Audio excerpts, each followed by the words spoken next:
4절, 5절까지 한번 보겠습니다. 4절 중심으로 보겠습니다. 그는 교만하여 아무것도 알지 못하고 변론과 언쟁을 좋아하는 자니 이로써 투기와 분쟁과 비방과 악한 생각이 나며 마음이 부패하여지고 진리를 잃어버려 경건을 이익의 방도로 생각하는 자들의 다툼이 일어나느니라. 아멘. 자, 우리 어제 말씀과 경건, 우리가 언뜻 생각할 때에 우리가 경건이라고 하는 것은 뭔가 이렇게 부담스럽고 되게 어떤 의미로서는 또 재미가 없는 그런 주제인 것 같지만 그렇지 않다라는 것입니다. 이 말씀에는 생명과 경건에 속한 모든 그 능력을 우리에게 주셨기 때문에 이 경건이라는 것은 우리가 이루어야 할 그런 목적과도 같은 것입니다. 5절에서도 경건을 이익의 재료, 이익의 방도로 생각하는 사람들의 다툼이 있다라는 건데, 어떤 경건이라는 것이 그런 어떤 수단, 어떤 목적을 위해서, 어떤 이득을 위해서 그런 어떤 수단이 아니다.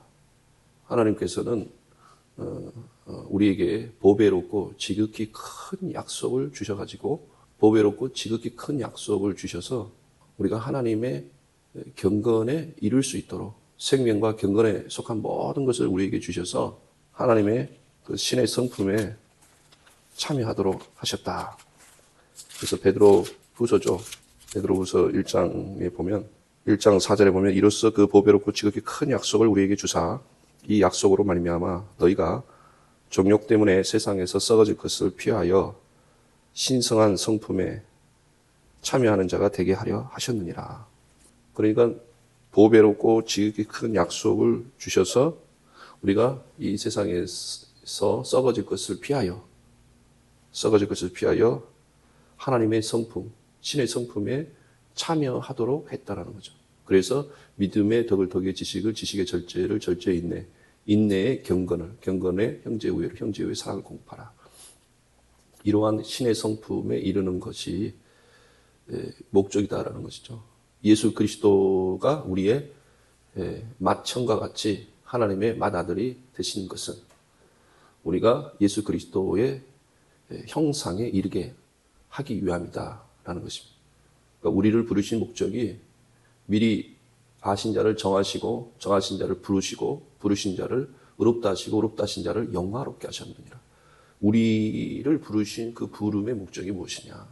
거룩하고 흠이 없게 하시려고 하나님이 우리를 부르셨다라는 것입니다. 그래서 우리가 계속해서 복음에는 그러한 어떤 능력, 탁월성, 초월성을 하나님이 복음을 통해서 우리에게 주셨다라고 하는 것입니다.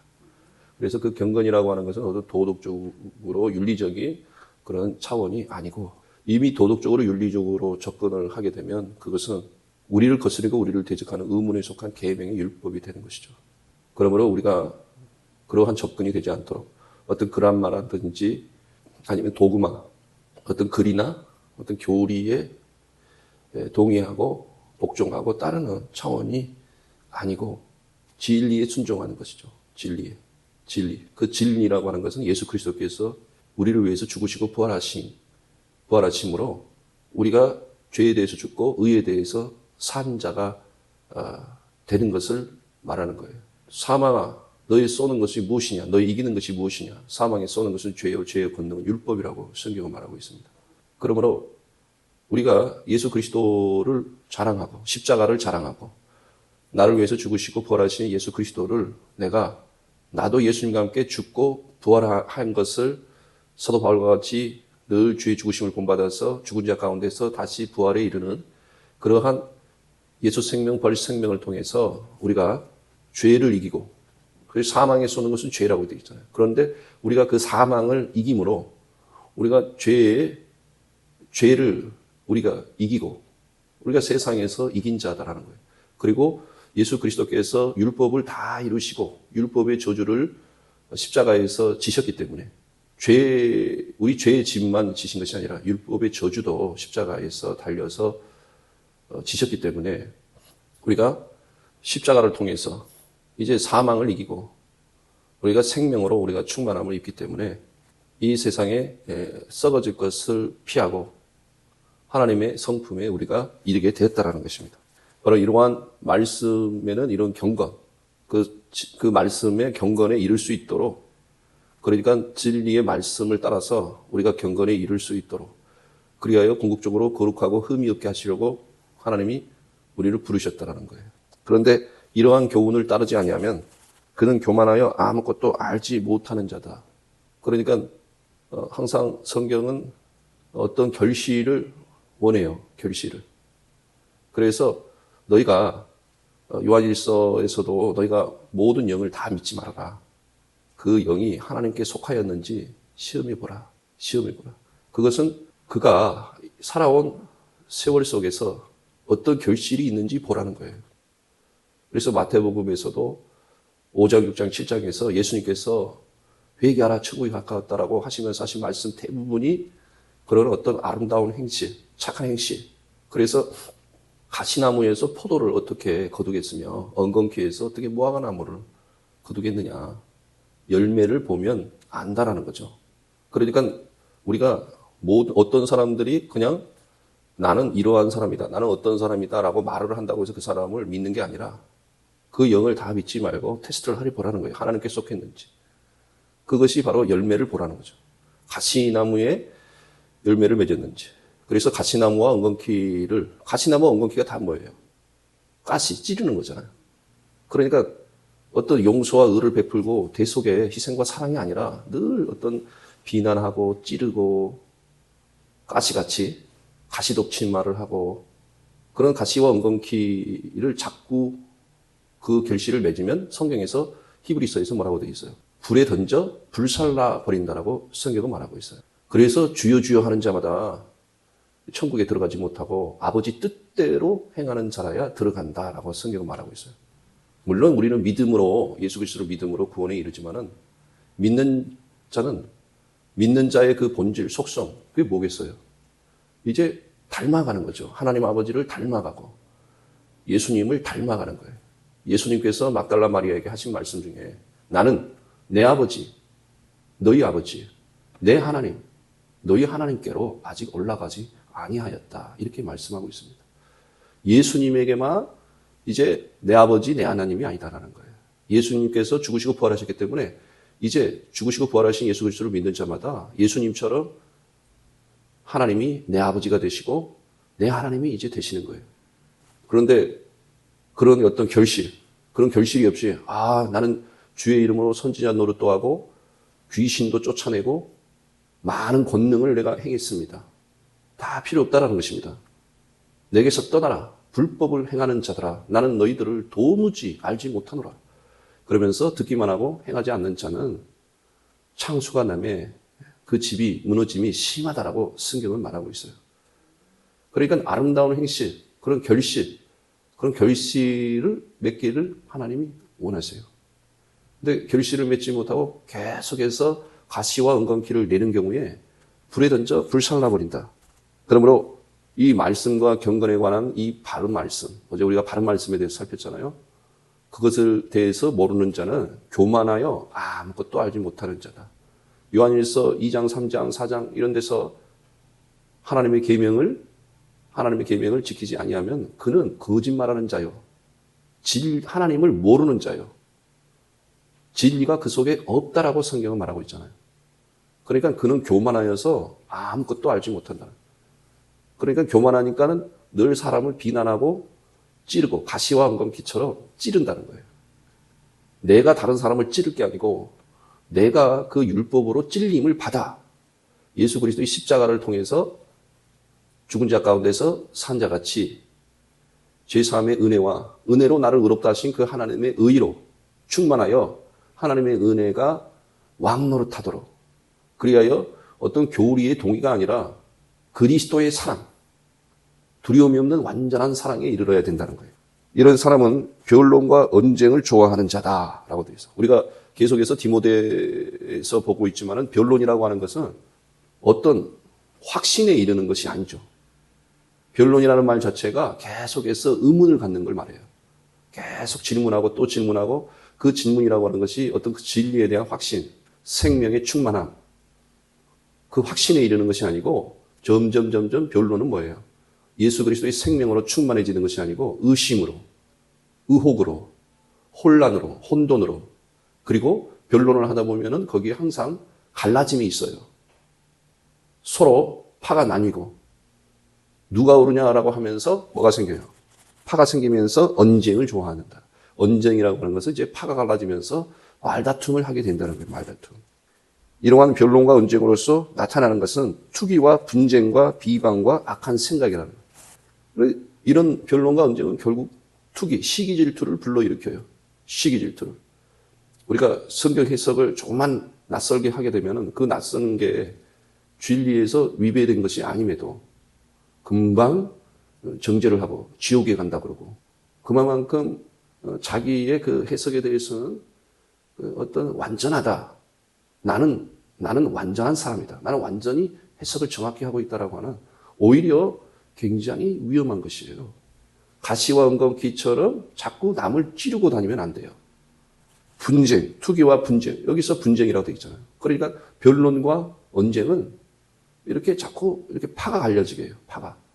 그게 뭐 다툼을 계속 이 언쟁과 분쟁의 좀 차이는 이렇게 뭔가 그 그룹으로 나뉘어지면서 다투는 상황이 발생해 버리죠. 오늘날 정치적으로 또 사회적으로 분쟁이 있는 게 뭐예요? 왜 분쟁이 있어요?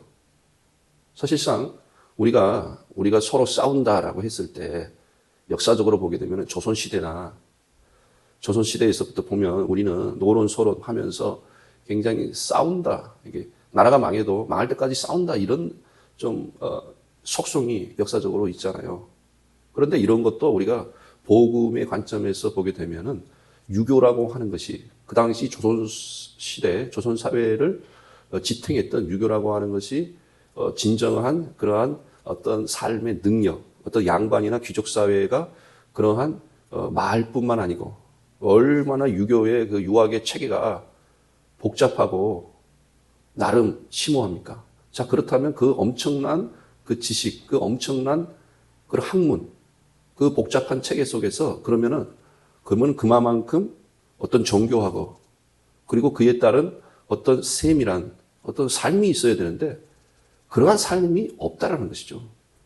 그러니까 뭐 어떻게 예를 지키고 예법을 지키고 충과 효를 이루어야 되는지에 대해서는 엄청난 가르침이 있고 어떤 인간의 도리와 삶에 대해서 그러한 가르침은 많았지만은 그러한 가르침은 그런 능력이 있어야 되는데 그 경건의 능력이 있어야 되는데 말뿐만이었다는 거예요.